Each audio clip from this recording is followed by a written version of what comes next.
Welcome back to the Archive Network. Aurelius here with Malik, curators of the Treaty Archive.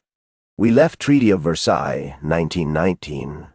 Last time at the fallout will shape the politics and conflicts of the 20th century and beyond.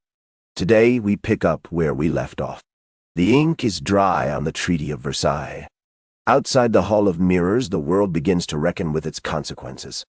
The First World War ended with signatures, but the true cost is just starting to unfold. Europe lies in ruins, cities scarred, and landscapes transformed into wastelands. Millions now face a new, uncertain reality. Aurelius, while the treaty may have officially ended the war, it didn't bring true peace. Instead, it just shifted the heavy burden onto the Weimar Republic. Those leaders found themselves grappling with a shattered economy and an identity stained by humiliation. The harsh reparations and territorial losses were meant to cripple Germany, leaving countless families struggling. It was ordinary people who suffered the most, facing uncertainty and despair in their daily lives. You're right about the immediate impact. The Weimar Republic struggled under heavy reparations that crippled its economy. Alsace-Lorraine was returned to France, and the Saar Basin was placed under international control, a clear message of accountability. But let's not forget, these were the consequences of a war Germany instigated. The treaty was designed to ensure that such aggression never happened again, a lesson we must remember as history has a way of repeating itself. But that's just it, Aurelius. The treaty didn't just punish Germany. It created a breeding ground for resentment and anger. The war guilt clause didn't merely label Germany as the sole aggressor, it branded a nation. Imagine the everyday people feeling that weight on their shoulders. This humiliation would haunt them, shaping their identity and future. The ripple effects of that resentment would echo for decades, affecting families, communities, and even future generations. It wasn't just a political move. It was personal. Humiliation can warp a nation's identity, and we need to recognize the broader context here. The Austro-Hungarian Empire was dismantled, leading to the birth of new nations across Europe. Poland, Czechoslovakia, and Yugoslavia emerged amidst this chaos. While old empires crumbled, fresh conflicts took root in their place. As we see time and again, the fall of one power often sows the seeds for the next wave of struggle. That's how history tends to unfold. These new nations were constructed from a mix of diverse ethnic groups, often with little regard for their complex histories.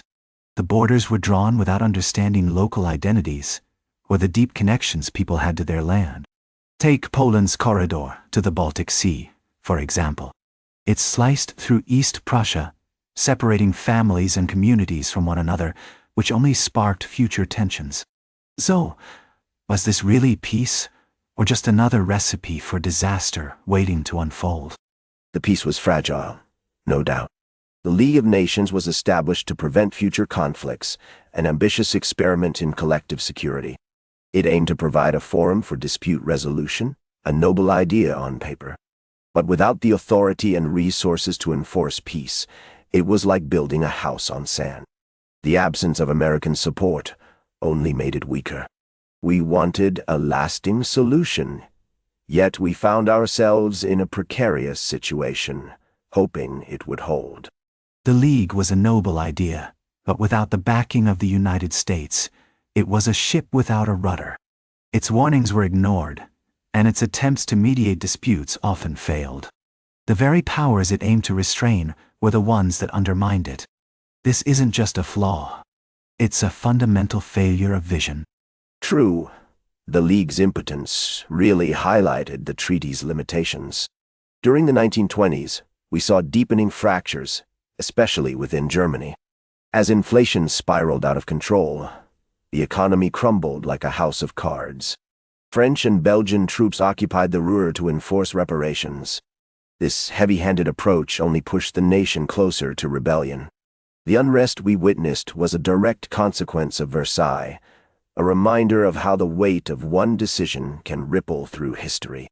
And this unrest fed into the dangerous narratives that emerged in the public consciousness. The stab-in-the-back myth took hold, framing internal enemies as the reason for Germany's defeat. It became a convenient scapegoat, allowing people to avoid facing the harsh realities of their loss. This wasn't just political rhetoric. It became a rallying cry for radical ideologies that preyed on fear and resentment. Real lives were affected, and communities were torn apart as extremism began to rise. Radical ideologies do find fertile ground in chaos. The treaty may have ended the war, but it set the stage for future conflicts that we're still grappling with today. The Middle East, too, was transformed by the mandates imposed by Britain and France. Artificial borders were drawn, completely disregarding local identities. This created a volatile environment, ripe for uprisings. We can see how these decisions not only reshaped nations but also fueled resentment and unrest for generations to come. Exactly. The Sykes-Picot Agreement drew arbitrary lines across ancient lands, completely ignoring the rich complexities of tribal and ethnic identities. Syria, Lebanon, Iraq, each became a powder keg waiting to explode. The discontent simmered under foreign rule, as families struggled to find their place. The seeds of future wars were sown in those years, setting the stage for decades of unrest that would tear communities apart and leave lasting scars on countless lives. The Treaty of Versailles ended one war, but it didn't secure lasting peace. In fact, its legacy is a complex tapestry woven with threads of transformation and turmoil. The political and economic instability it set in motion will spawn revolutions and dictatorships that we'll witness in the decades ahead. History's judgment isn't immediate. The consequences of this so-called peace are just starting to unfold, revealing the fragility of order and the relentless cycle of conflict. That's where we leave it this time. Treaty of Versailles, 1919, continues. The story isn't finished yet. Find the full series on the Treaty Archive, part of the Archive Network. We'll be back with the next chapter.